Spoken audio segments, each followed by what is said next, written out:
I would like to initially apologize here because today was meant to be Warhammered. However, it's proving a little more difficult than initially assumed, so it's getting postponed for a bit until I can figure that out. I am now coming to you with another question. It's a bit of an ethics quandary, and I need your help because I maintain very little. Also, I imagine you guys are rather educated on the subject matter. At the least, you likely are more than I am.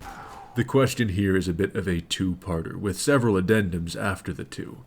Part 1, if a studio does things you disagree with in terms of its internal structure, for example, let's use Blizzard's past of abusing employees so we can all have an example of bad behavior we agree on.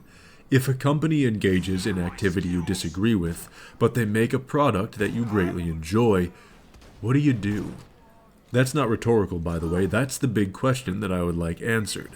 It feels like morals demand one thing, while fulfillment demands another, and I didn't forget part 2 of the question, that just comes later.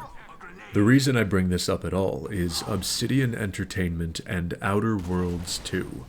I loved Outer Worlds 1, and Obsidian has been attached to very good products in the past that I have enjoyed extensively, but I haven't exactly kept up with them in recent days. Apparently, they're up to some odd things lately. Bookmark that, we will get back to it later. Nowadays, games are costing about $60-ish at launch if they aren't an indie developer, and therefore, most people like to do some digging before making a purchase, as it's become a real commitment. I don't blame them. I mean, $60 isn't a chunk of change that you want to throw away when it can be pointed at things like, groceries or rent payments. This brings me back to the deal with current Obsidian Entertainment. There's an important guy, company-wise at least, who kind of rat-fucked their public image during a Twitter meltdown. Not gonna name him, don't give a shit.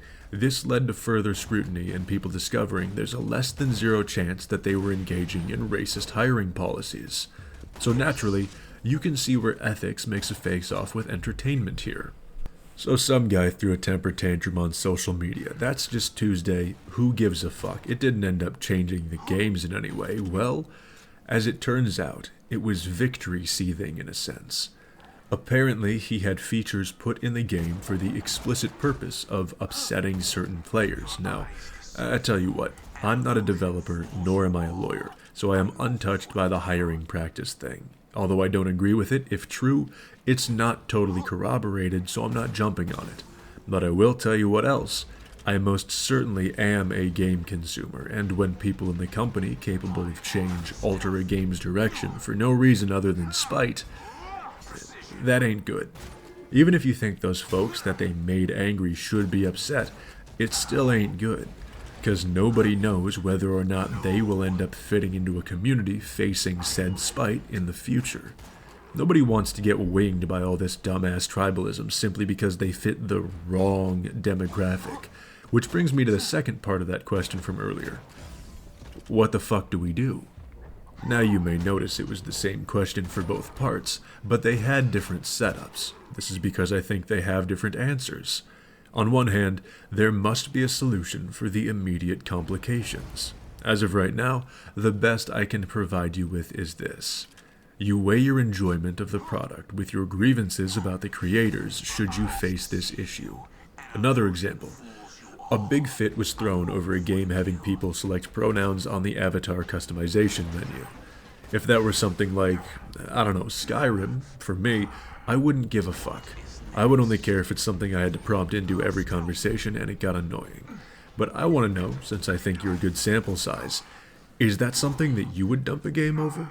No judgment, that's a genuine question. I would genuinely like to know your rationale behind it. Actually, better question. Do you draw a firm line at developer-based annoyances, or do you ignore them completely? Or can you be flexible if the game is good, and why for whatever answer you ended up choosing? Now, on the other hand, we have to take a look at the future. This, I don't really have a whole lot of solutions for. Is it off base to think that it just fixes itself eventually? Like maybe it leads to some kind of financial Darwinism coming into play? I mean, look at Ubisoft, right?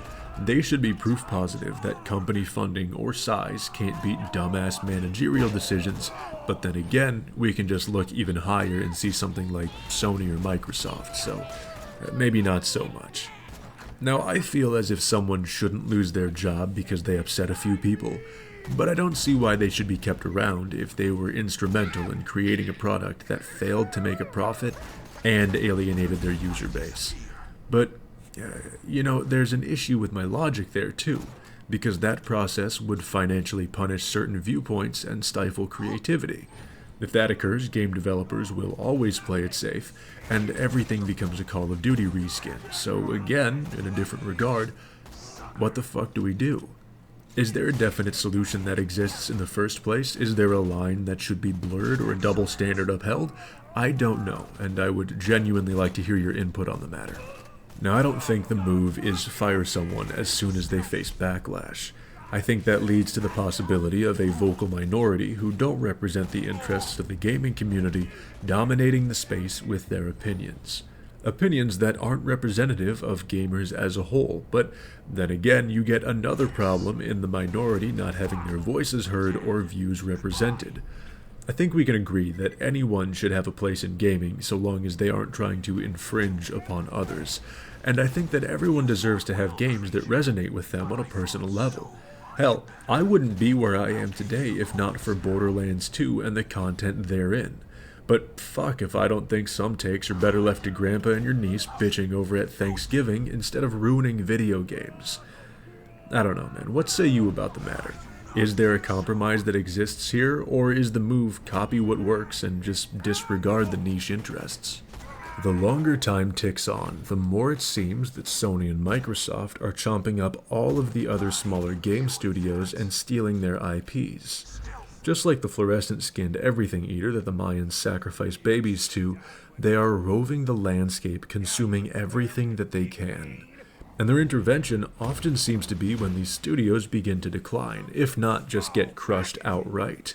However, they can't turn down the buyout money most of the time, because when they're approached by the big corporation, it's in their time of greatest financial need, and thus, more developers are forced into the playing it safe box by the big company. This makes me wonder if unhinged lunatics are a bit of a necessary evil for originality's sake. Whether we like to admit it or not, gaming needs its fair share of mental cases behind the scenes. Across human history, it's well recorded that it's the craziest bastards who come up with the wildest and most interesting shit. But that also comes with some of their less popular insane ideas sneaking through the cracks. Here's looking at you, Henry Ford. So I ask you one final time. What the fuck do we do?